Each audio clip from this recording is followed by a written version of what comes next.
Oppenheimer presenta. Llega a usted por cortesía de...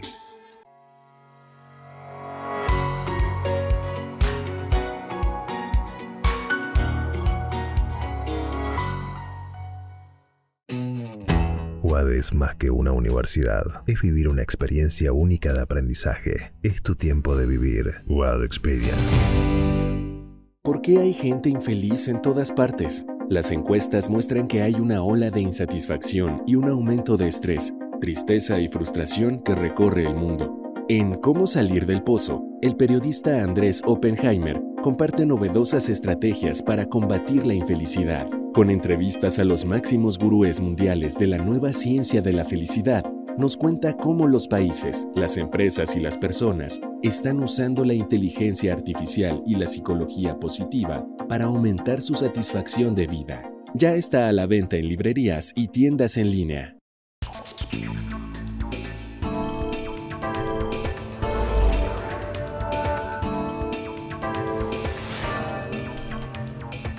Hola, soy Andrés Oppenheimer. Gracias por estar con nosotros. La muerte del líder opositor ruso Alexei Navalny a los 47 años en una prisión de Rusia sigue conmoviendo al mundo, porque hay muchas sospechas de que no fue una muerte natural, sino un asesinato de Estado. Los presidentes de Estados Unidos y varios países europeos han responsabilizado directamente al presidente ruso Vladimir Putin por esta muerte. Pero en América Latina, varios presidentes se hicieron los distraídos. No dijeron nada o expresaron su pesar por la muerte de Navalny, pero sin denunciar a Putin.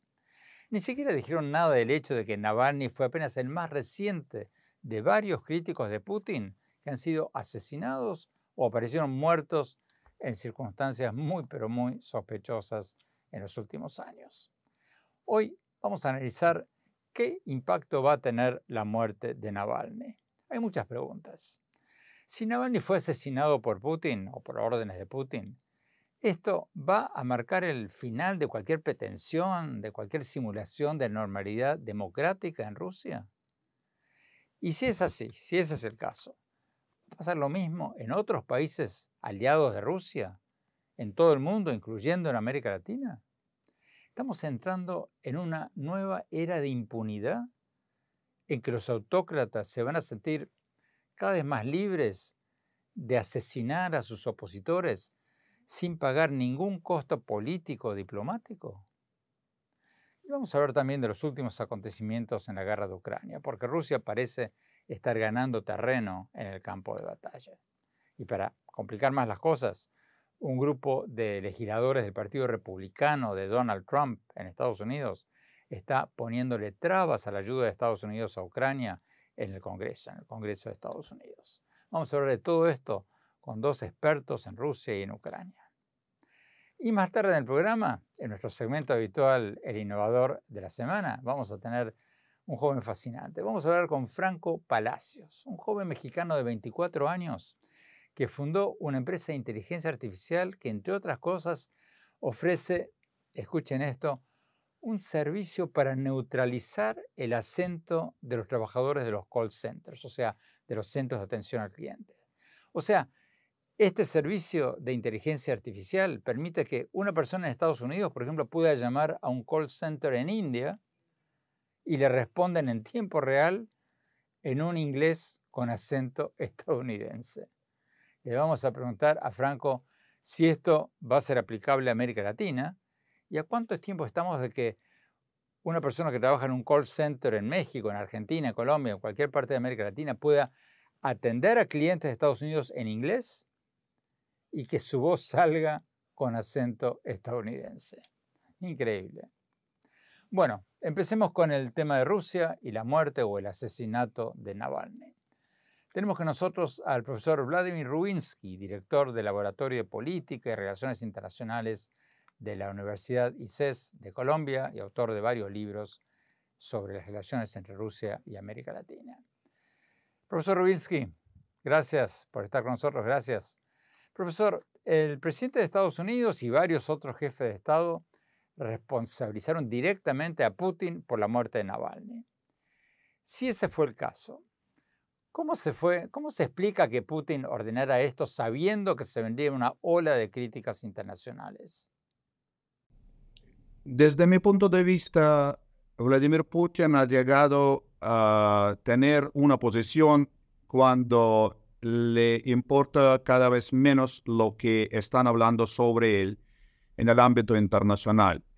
Con el inicio de la guerra de Rusia contra Ucrania, parece que Putin ha quemado muchos de los puentes con el Occidente y claramente en el caso de la muerte de Alexei Navalny, él cree que puede hacer todo lo que en su poder y tiene todo en su poder para que será imposible durante muchos años saber con precisión cuál fue la razón por qué murió Navalny.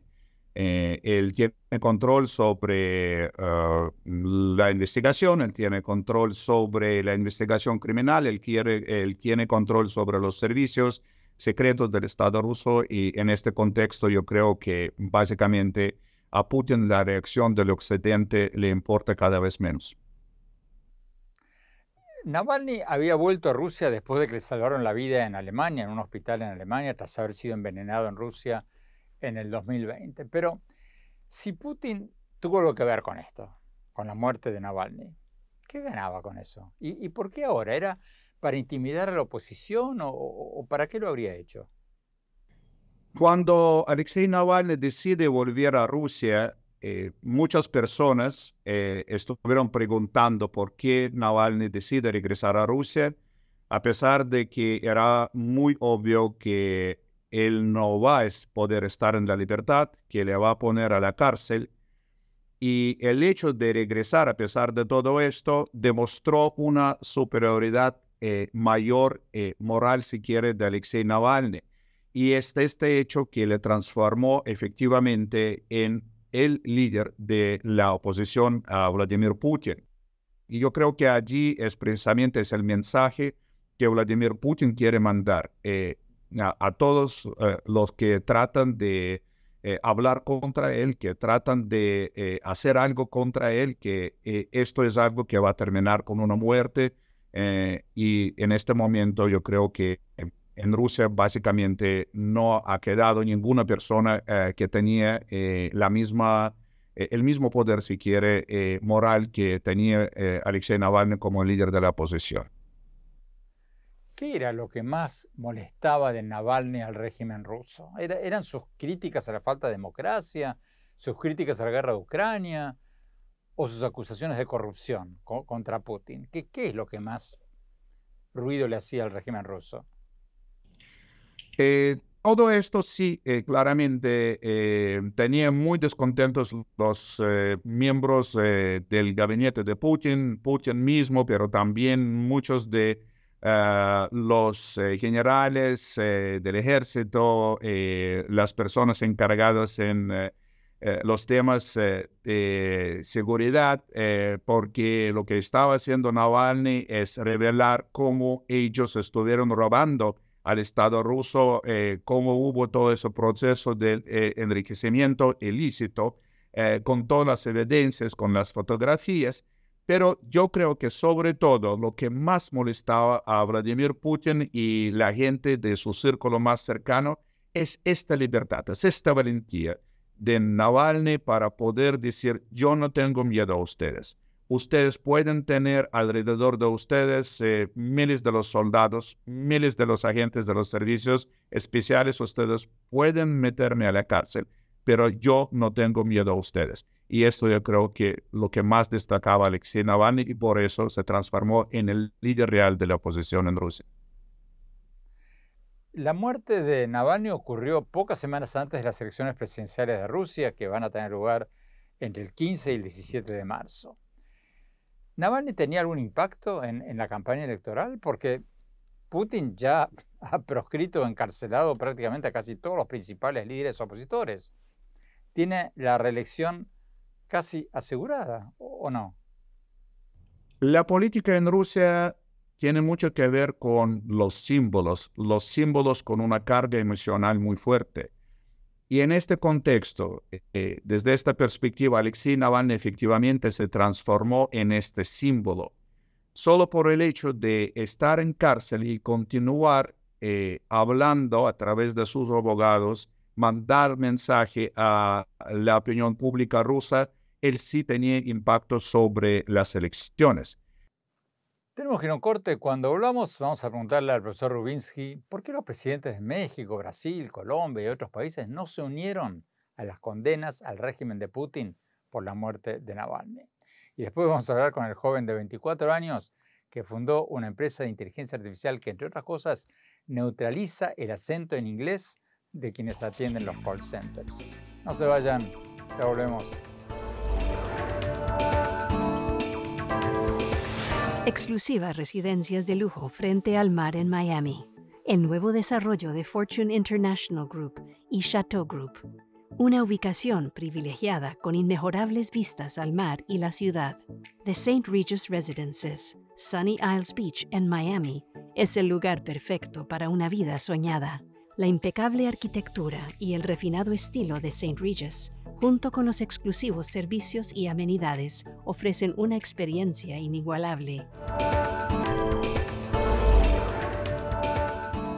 Gracias por seguir con nosotros. Estamos hablando sobre el impacto que va a tener la muerte o el asesinato del líder opositor ruso Alexei Navalny. Murió a los 47 años estando en una prisión en Rusia. El presidente de Estados Unidos, Joe Biden, y varios otros líderes mundiales responsabilizaron directamente al presidente ruso, Vladimir Putin, por su muerte. Pero en América Latina, muchos presidentes, incluyendo los de México, Brasil y Colombia, no dijeron nada o se abstuvieron de criticar a Putin. Sigamos con el profesor Vladimir Rubinsky, director del Laboratorio de Política y Relaciones Internacionales de la Universidad ICESI de Colombia. Profesor Rubinsky, ¿cómo calificaría usted el silencio de algunos presidentes latinoamericanos, como los que recién mencionaba, el de México, el de Brasil, el de Colombia, ante esta muerte? O el hecho de que no condenaran de inmediato al régimen de Putin por la muerte de Navalny, como lo hicieron, por ejemplo, el presidente de Estados Unidos y varios países europeos. A mí no me sorprende este silencio de muchos países latinoamericanos, porque esto está perfectamente en la línea de conducta de esos gobiernos que ellos tomaron cuando comenzó la guerra de Rusia contra Ucrania. Y es básicamente poder decir, mira, lo que pasa allí en Rusia, lo que pasa en Ucrania no nos corresponde, no es un problema de nosotros. Queremos estar lejos de estos temas, aunque por supuesto, si nosotros pensamos sobre las narrativas, sobre los discursos de muchos de los políticos aquí en América Latina, muchos de los dirigentes aquí en América Latina que hablan sobre los derechos humanos, que hablan sobre la libertad de expresión, claramente en este contexto, Alexei Navalny es la víctima de las violaciones más graves de los derechos humanos. Aquí yo creo que no hay ninguna duda. Sin embargo, los gobiernos latinoamericanos, a mi modo de ver, quieren estar fuera de lo que está pasando allí para mantener esta neutralidad, para poder continuar a decir que lo que está pasando allí no les corresponde a estos gobiernos. ¿Y qué le parece a usted esa postura de neutralidad? Porque según la Declaración de Derechos Humanos de las Naciones Unidas, los derechos humanos son un principio universal que hay que defender en todas partes. ¿Qué le parece a usted ese argumento de que somos neutrales? A mi modo de ver, este argumento no tiene validez. Se puede entender desde, decíamos, un punto de vista que compartan aparentemente muchos de los tomadores de decisiones aquí en América Latina, que el mundo está en la transición, que el orden internacional, tal y como conocemos este orden que emerge después de la Guerra Fría, del fin de la Guerra Fría, ya no está. Y hay una política, hay una idea, hay una estrategia que está promovida por muchos, incluso intelectuales en América Latina, que conocemos como no alineación activa, que básicamente dice, o sea, debemos que esperarnos, debemos que ver cómo van a quedar estas nuevas reglas de juego y no queremos ser enemigos de algunos países que tienen supuestamente un potencial de ser uno de los constructores de este nuevo orden internacional. a mi modo de ver, es realmente una posición muy equivocada, porque lo que está pasando, si tomamos esta idea de no alineamiento activo como una guía de las políticas exteriores de los países latinoamericanos, que dejamos otra vez a otros países tomar las decisiones por nosotros aquí en América Latina, que otros van a decidir cómo hacer las cosas. Y claramente, sí. Si realmente, sinceramente, los tomadores de decisiones aquí, que ahora tienen poder en varios países latinoamericanos y que mantienen el silencio frente de lo que pasó en Rusia con la muerte de Alexei Navalny, si ellos quieren que a ellos les tienen confianza, que ellos realmente quieren defender los derechos humanos, no hay excusa para no hacer un pronunciamiento sobre lo que pasó en Rusia y lo que está pasando en Rusia, lo que está pasando en otros países con los regímenes que no respetan los derechos humanos.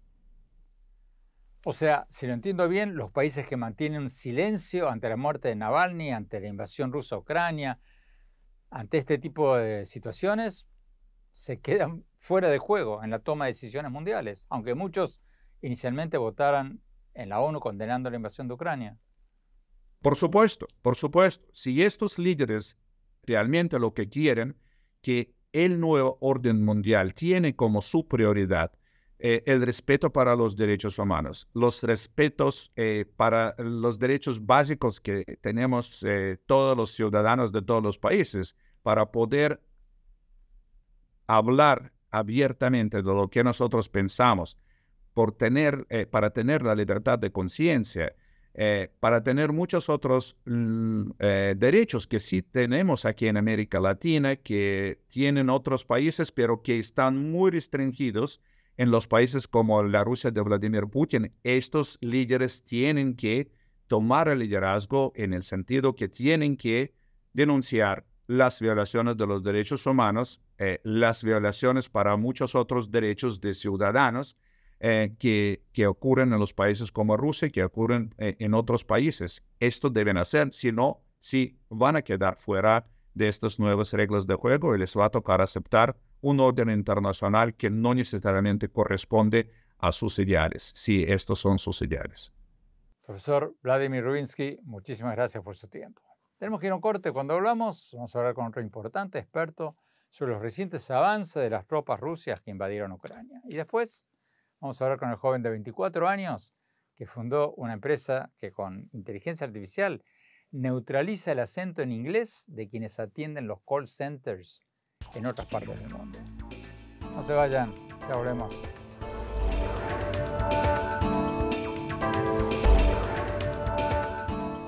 Gracias por seguir con nosotros. Estamos hablando sobre el impacto que va a tener la muerte en circunstancias muy, pero muy sospechosas del líder opositor ruso Alexei Navalny, de 47 años, que murió estando prisionero en una cárcel en Rusia.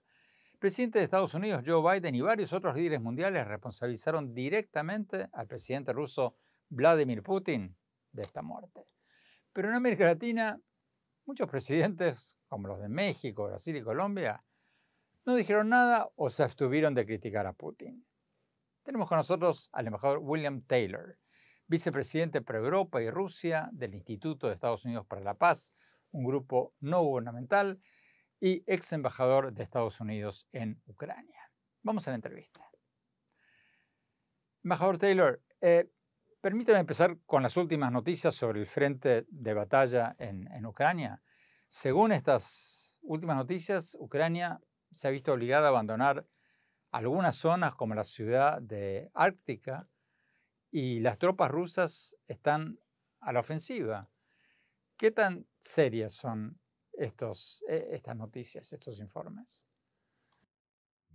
Muy serios, son informes muy serios. Los rusos tienen más soldados que los ucranianos, tienen más armas y los ucranianos dependen de la OTAN y de Estados Unidos. Estados Unidos, como sabemos, ha manifestado recientemente algunas dudas antes de continuar con el suministro de armas y municiones. Esa vacilación, ese retraso en la entrega de municiones a las tropas ucranianas en el frente de batalla significa que los rusos pueden aprovechar esa falta de municiones. Los rusos pueden aprovechar esa pausa en el apoyo y claramente lo están haciendo. ¿Pero es Estados Unidos el que ha mostrado dudas o es el expresidente Trump y su partido republicano? Claramente es un solo partido el que se opone a esas armas, pero es Estados Unidos el responsable de proporcionarlas. Es nuestra responsabilidad como país, como Estados Unidos, ejecutar una política exterior buena y sólida orientada a nuestros intereses. Tenemos que encontrar una manera de hacer que esto suceda. Creo que el Congreso encontrará la forma de brindar esta asistencia, aunque será muy difícil. Se necesita liderazgo de ambos lados, tanto republicanos como demócratas, para lograr que esta ayuda llegue a Ucrania. Los ucranianos la necesitan. Los rusos están aprovechando de este retraso en la entrega de armas y creo que el Congreso de Estados Unidos, los republicanos y demócratas y la administración encontrarán la manera de brindar esa asistencia, pero será muy difícil de lograr y es algo que tienen que hacer ahora mismo.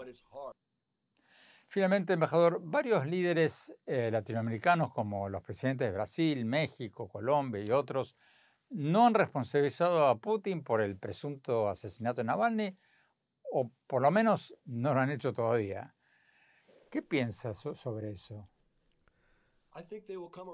Creo que al final lo harán. Pienso que a medida que vean lo que ocurre, que los presidentes se den cuenta de lo que está sucediendo en Rusia, que los líderes de todo el mundo y los presidentes se den cuenta de que en Rusia se está ejerciendo el poder por la fuerza, que Rusia está ejerciendo una nueva forma de gobierno en el que si eres fuerte y poderoso puedes invadir a tus vecinos y puedes matar a tu oposición, se darán cuenta entonces de que los líderes de todo el mundo reconocen que eso está mal y que ese no es un mundo en el que quieren vivir.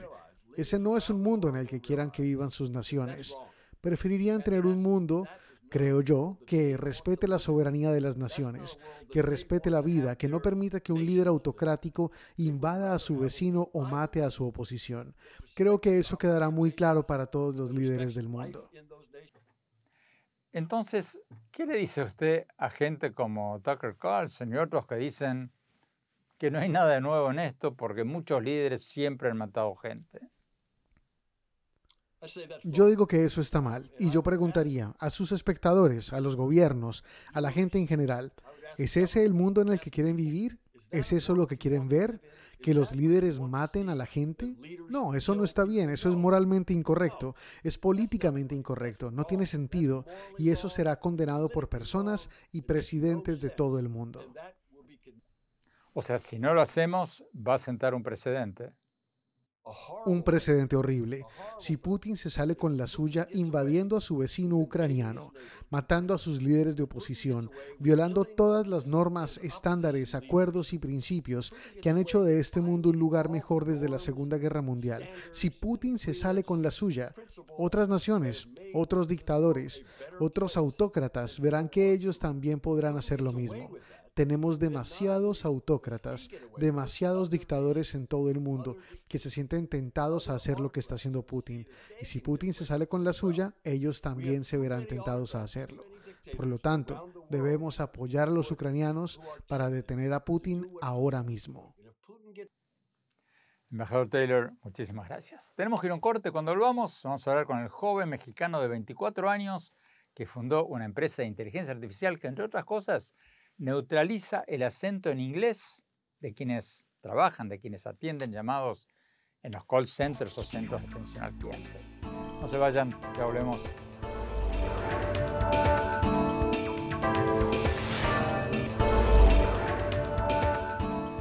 Gracias por seguir con nosotros. Vamos a nuestro segmento habitual, el innovador de la semana.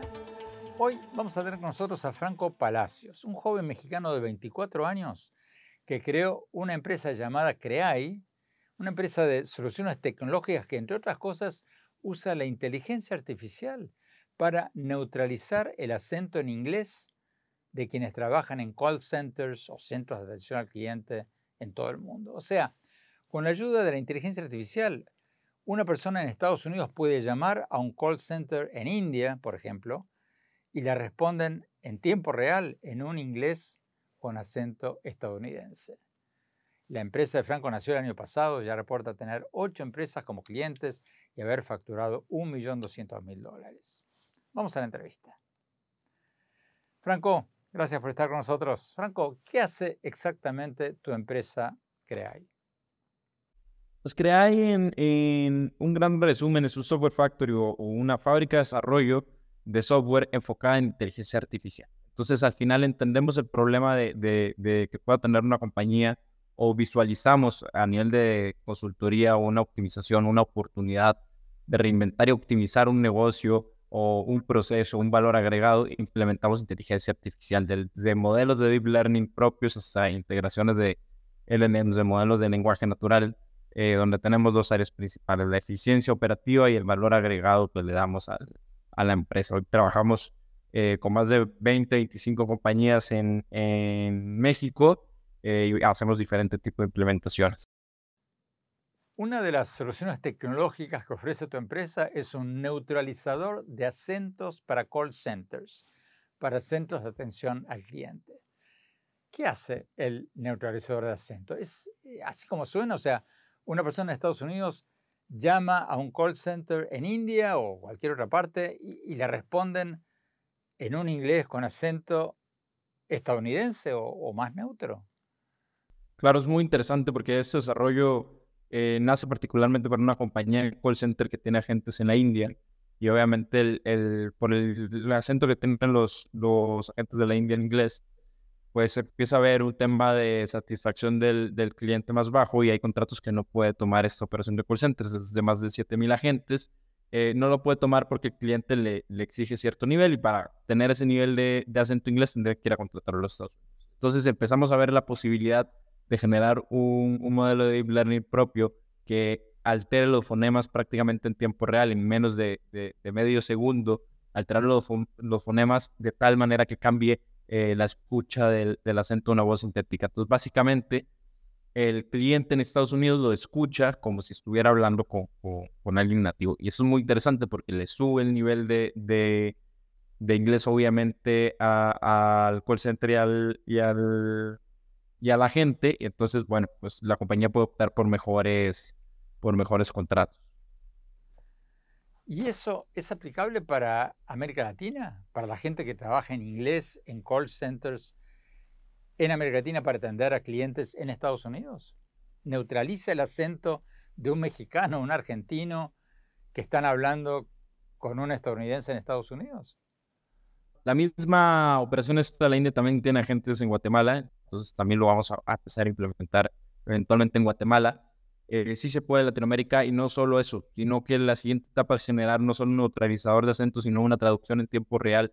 Es decir, que no solo cambie el acento, sino que cambie el idioma. Y esto obviamente democratiza muchísimo el acceso a un trabajo de call center, por ejemplo, que hoy la gente necesita saber inglés para poder tomar estos trabajos en Latinoamérica. Entonces estamos generando una democratización, una barrera que baja el nivel de entrada educativo, donde ya gente en español va a poder tomar estos trabajos. Entonces, pues bien, eso es muy bueno para la región definitivamente. ¿Cuán lejos estamos de eso, Franco? ¿Meses? ¿Años? Meses. El neutralizador de acento está a pocos meses de estar en un nivel de perfección y de productividad masificable. Y bueno, ya a eso le podemos sumar unos 6 meses más. Entonces, ponle que en un año deberíamos ya de tener algo a nivel de traducción muy interesante. ¿Tú crees que con todo esto va a ser obsoleto estudiar idiomas? Yo no creo en la obsolescencia del trabajo de esa forma, porque al final, bueno, estudiar idiomas, ¿qué es estudiar idiomas, no? Tal vez sea obsoleto tener que aprender inglés para un trabajo de call center, pero estudiar las raíces, la historia del idioma, la evolución del idioma y cómo esto nos comunica como humanidad, como raza, ¿no? Cómo va evolucionando conforme evoluciona la tecnología también. Eso es estudiar idiomas también. Entonces yo creo que no se vuelve obsoleto, pero evoluciona. O sea, al final similar a lo que generó la revolución industrial, es una evolución del trabajo, una tecnificación mayor, pero como humanos tenemos que ir buscando al final pues la tecnificación de las áreas y ojalá pues todas las partes operativas puedan ser automatizadas, ¿por qué no? Y como sociedad nos empecemos a enfocar en cosas que realmente nos guste y que puedan aportar un valor social más allá de un sistema de escasez, ¿no? Tenemos que ir a un corte. Cuando hablamos, vamos a preguntarle a Franco Palacios, ¿cómo hace un joven de 24 años o 20 o 18 cuando empezó para conseguir clientes grandes. No se vayan, ya volvemos.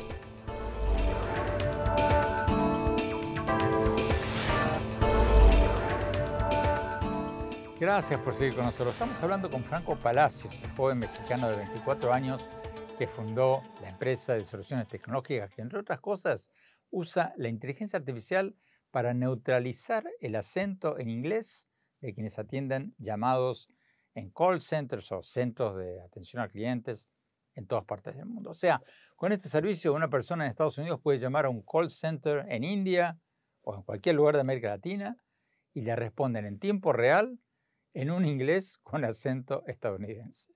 Sigamos con la entrevista. Franco, ¿qué consejo le darías a los jóvenes de América Latina que quieren ser emprendedores, que quieren innovar? Claro, pues es muy importante primero a nivel de contexto entender la oportunidad que existe hoy. Es muy grande, sobre todo en temas de tecnología. Antes de esta ola de inteligencia artificial que tiene 1 año y unos meses, prácticamente todos los productos están inventados. Hoy hay mucha oportunidad. Entonces, pues, leer, educarse sobre el tema de tecnología, verlo como una verdadera oportunidad y luego simple y sencillamente intentarlo con un entendimiento de que no es sencillo, pero de que sí es factible y pues atreverse. Yo creo que al final tenemos gente muy brillante en la región. Lamentablemente tenemos un esquema de educación donde no nos enseñan a innovar, nos enseñan a emprender.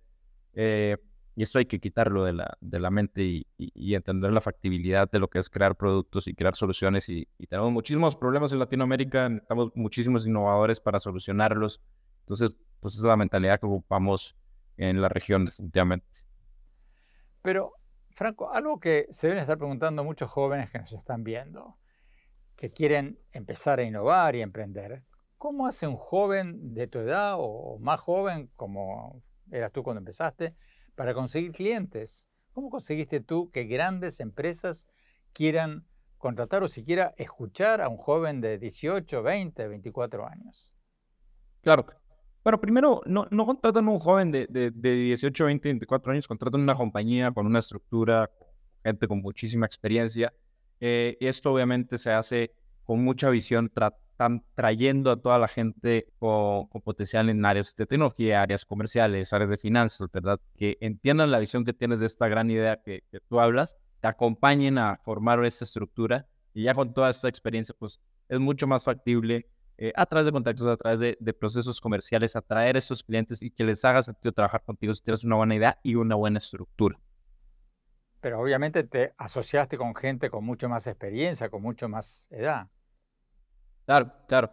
Eso es muy importante. No solo asociarse, sino tener dentro de tu equipo gente de mucha experiencia y más edad. Al final es una mezcla, ¿no? Franco Palacios, muchísimas gracias, muchísima suerte. Tenemos que ir a un corte. Cuando volvamos, mi reflexión sobre la muerte en prisión a los 47 años del líder opositor ruso Alexei Navalny y el vergonzoso silencio al respecto de muchos presidentes latinoamericanos. No se vayan, ya volvemos.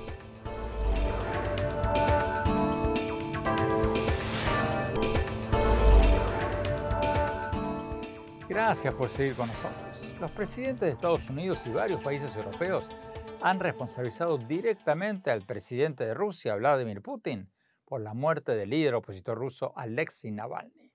Navalny tenía 47 años y murió estando en una cárcel en Rusia. Pero en América Latina, varios presidentes, como los de México, Brasil y Colombia, no dijeron nada o no condenaron a Putin. Se hicieron los distraídos. O dijeron, como el presidente Lula de Brasil, que no hay que hacer juicios de valor precipitados y hay que esperar una investigación. ¿Investigación de quién? ¿Del régimen de Putin? Que según los familiares de Navalny ni siquiera les ha permitido ver o hacer examinar el cadáver para poder determinar la causa de su muerte. ¿O de quién? Porque el Kremlin ya anunció que no va a aceptar ninguna investigación internacional sobre la muerte de Navalny. Algunos dicen que los presidentes que se abstuvieron de denunciar a Putin hicieron bien porque mantienen su neutralidad y no se meten en los asuntos internos de otros países. Pero ese es un argumento tramposo y peligroso. Tramposo porque en muchos casos esos mismos presidentes denuncian abusos a los derechos humanos en algunos países y no en otros. Y los derechos humanos son universales. No se vale defenderlos en un lado y no defenderlos en otro.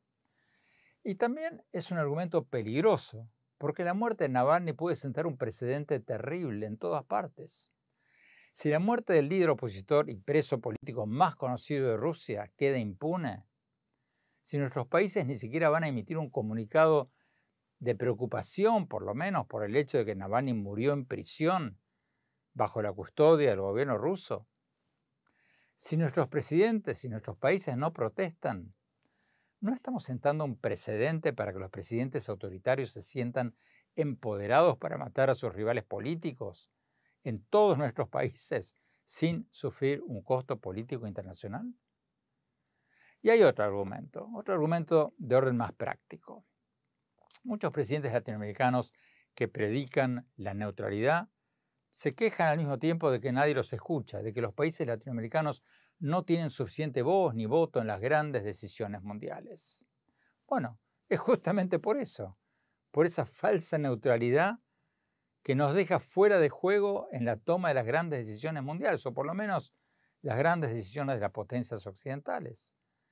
Muchos países latinoamericanos se mantuvieron neutrales durante la Segunda Guerra Mundial, una de las mayores atrocidades de la historia mundial.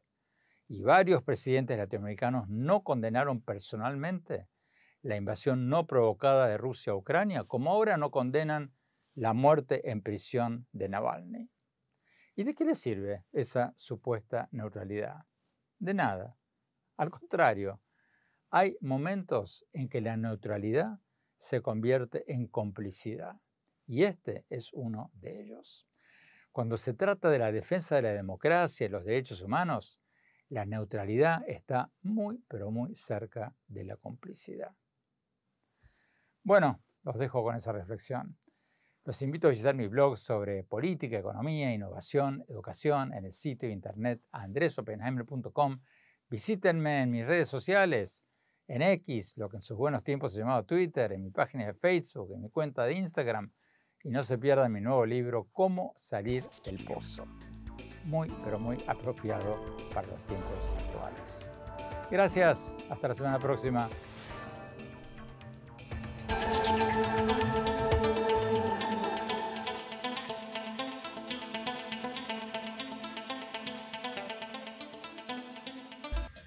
Oppenheimer presenta. Llega a usted por cortesía de...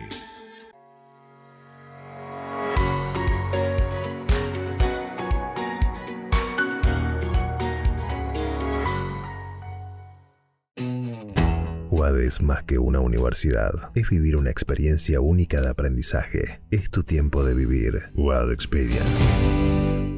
¿Por qué hay gente infeliz en todas partes? Las encuestas muestran que hay una ola de insatisfacción y un aumento de estrés, tristeza y frustración que recorre el mundo.